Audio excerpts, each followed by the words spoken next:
Kaleshwaram commission నివేదికను రద్దు చేయాలంటూ తెలంగాణ తొలి సీఎం బీఆర్ఎస్ అధినేత కేసీఆర్ మాజీ మంత్రి హరీష్ రావు దాఖలు చేసినటువంటి పిటిషన్పై విచారణను హైకోర్టు రేపటికి వాయిదా వేసింది. ఈ సందర్భంగా ఏజీపై హైకోర్టు ప్రశ్నల వర్షం కురిపించింది. కమిషన్ నివేదికను అసెంబ్లీలో ప్రవేశపెట్టి చర్చ తర్వాత చర్యలు తీసుకుంటారా అని సూటిగా ప్రశ్నించింది.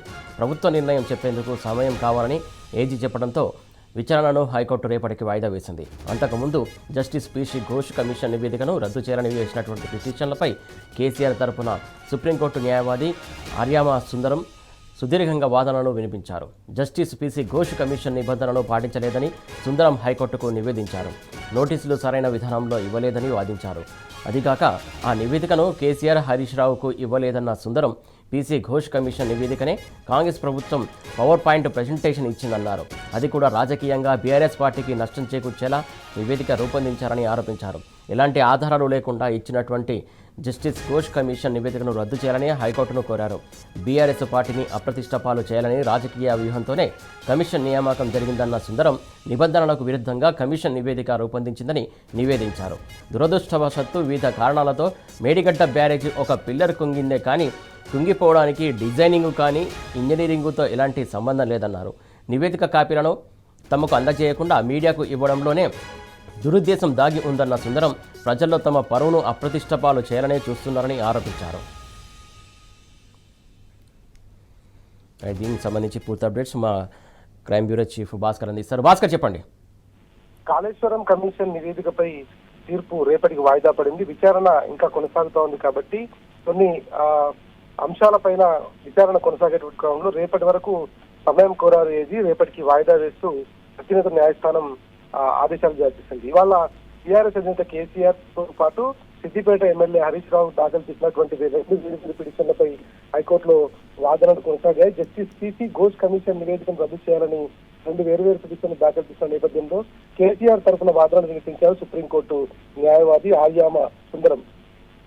జస్టిస్ పీసీ ఘోష్ కమిషన్ నిబంధనలు పాటించలేదన్నటువంటి న్యాయవాది సుందరం నోటీసులు సరైన విధానంలో ఇవ్వలేదని కూడా చెప్పుకొచ్చారు.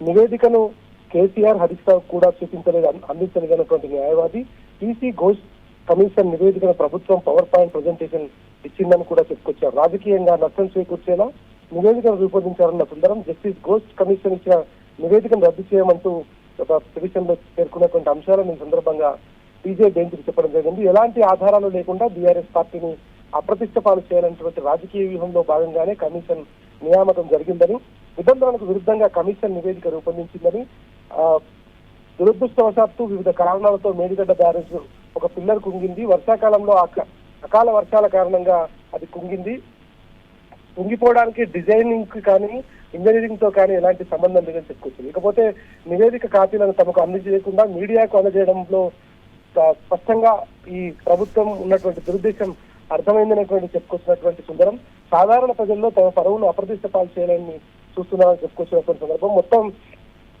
వాదనలు కొనసాగించినటువంటి నేపథ్యంలో సెక్షన్ 88 నోటీసులు ఇవ్వాలి కానీ సెక్షన్ 8B 8C కమిషన్ నోటీసులు ఇవ్వలేదని చెప్పుకొచ్చింది. మాకు కాపీ ఇవ్వకుండానే కమిషన్ ప్రభుత్వానికి నివేదిక ఇచ్చిందని కూడా సుందరం చెప్పుకొచ్చారు. 600 పేజీల నివేదిక స్టడీ చేసి బ్రీఫ్ రిపోర్ట్ ఇవ్వాలని 3 కమిటీ వేసింది. 3 కమిటీ 60 పేజీల రిపోర్టు ఇవ్వలేదని ఇటు హరీష్ రావు తరఫు న్యాయవాది సుందరంతో పాటు శేషాద్రి నాయుడు కూడా వాదనలు వినిపించారు.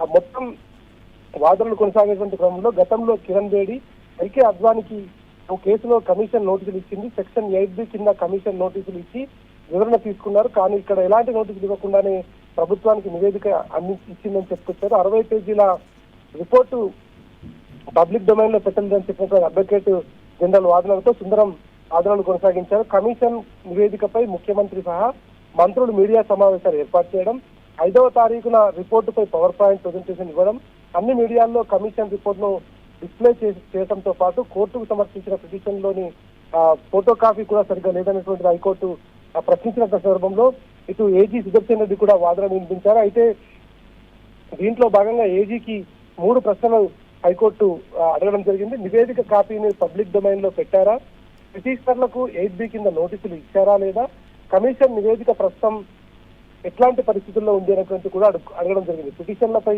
విచారణ లంచ్ విరామం తర్వాత మళ్ళీ కొనసాగింది. లంచ్ తర్వాత వాదనలు వినిపిస్తున్న క్రమంలో ఏజీకి మరోసారి హైకోర్టు మూడు సూటి ప్రశ్నలు అడిగింది. నివేదికపై చర్యలు తీసుకున్నాక అసెంబ్లీలో పెడతారా, అసెంబ్లీలో పెట్టాక చర్యలు తీసుకుంటారా, దీనిపైన ఎట్లాంటి చర్యలు తీసుకుంటారనేటువంటి అంశాన్ని తమకు తెలియజేయాలని అడిగినటువంటి సందర్భంలో పూర్తిగా దీనిపైన ఇంకా నిర్ణయం తీసుకోలేదు.